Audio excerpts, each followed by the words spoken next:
Olá pessoal, tudo bem? Aqui é o professor André Santiago com mais um episódio de Pernambuco, o meu país.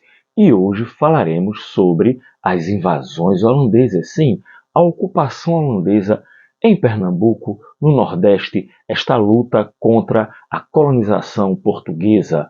Vamos ver como aconteceu isso em 3 episódios, porque o assunto é bem extenso. Mas antes, não se esqueça, se inscreva no canal, ative o sininho para as atualizações, deixe o seu like e, claro, compartilhe com seus amigos. Vamos lá?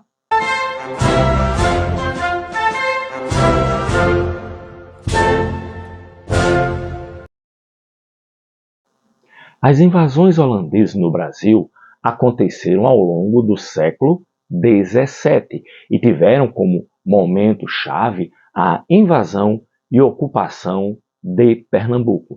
A ocupação holandesa no Nordeste estendeu-se de 1630 a 1654 e teve relação direta, com a disputa de poder entre Espanha e os Países Baixos, a Holanda, e que acabou envolvendo o Reino de Portugal.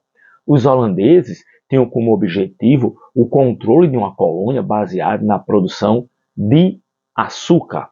A ocupação aqui em Pernambuco, pelos holandeses, teve como grande nome o governador do Brasil holandês, Maurício de Nassau, um alemão, e que esteve aqui de 1637 a 1643 e promoveu uma série de reformas e melhorias naquilo que será a cidade do Recife. Vamos tratar disso em outro episódio.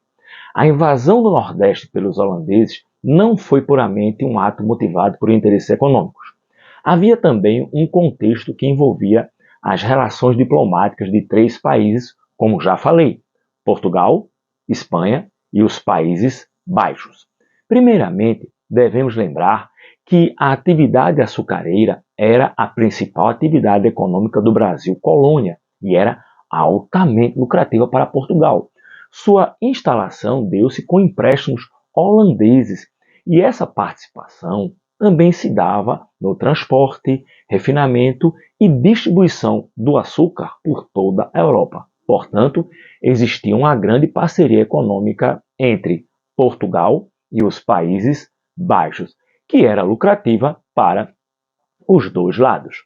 Essa relação começou a ficar abalada por conta da crise da dinastia de Avis, que governava Portugal no final da década de 1570.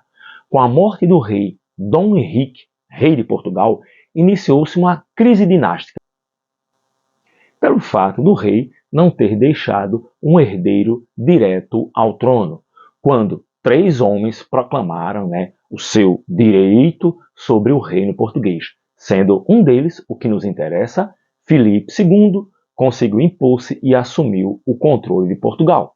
Isso fez com que os tronos espanhol, Filipe II era rei de Espanha, e português fossem ocupados pelo mesmo monarca. Esse acontecimento ficou conhecido como União Ibérica. Esta junção das coroas espanhola e portuguesa durou de 1580 a 1640. Assim, os 2 impérios unificaram-se e as posses portuguesas passaram a ser administradas, como eu falei, pelo rei de Espanha. Momento em que as coisas se complicaram, pois a Espanha estava envolvida na chamada Guerra dos 80 Anos, justamente com os Países Baixos, que também era dominado pela Espanha e lutava por sua independência.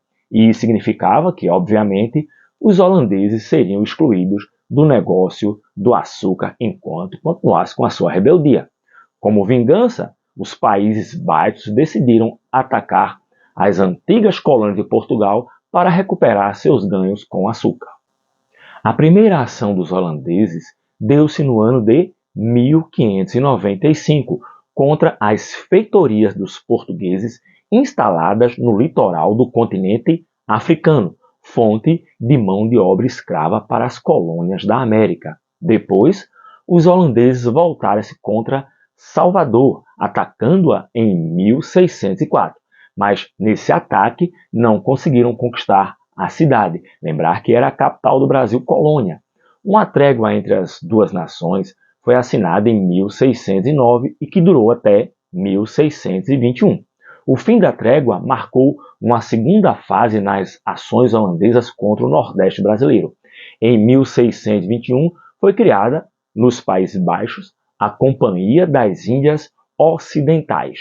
Essa empresa tinha como objetivo fundar uma colônia holandesa na América para controlar os centros produtores de açúcar. Por meio dela, os holandeses também se voltaram contra os postos de venda de pessoas escravizadas na África. Com o fim da trégua, a guerra entre Holanda e Espanha foi retomada e os holandeses, como eu falei, voltam-se contra o Brasil. Houve um primeiro ataque contra Salvador, na Bahia, em 1624. Os holandeses conquistaram a então capital do Brasil após horas de batalha apenas, mas nunca conseguiram ir além da cidade de Salvador, pois a resistência local contra os holandeses foi muito grande. Eles então ficaram em Salvador até mais ou menos meados de 1625, quando foram expulsos por causa da reconquista da cidade baiana com a ajuda dos 12 mil homens enviados pelos espanhóis. Expulsos, os holandeses continuaram agindo contra a Espanha por meio de ataques corsários, piratas financiados pelo governo. Em um deles, a cidade de Salvador foi saqueada em 1627. No ano seguinte, os holandeses saquearam uma frota espanhola, rendendo uma fortuna considerável. E com esse dinheiro, eles usaram na preparação de uma grande esquadra que atacou justamente Pernambuco no ano de 1630. Mas essa história você ficará sabendo no próximo episódio de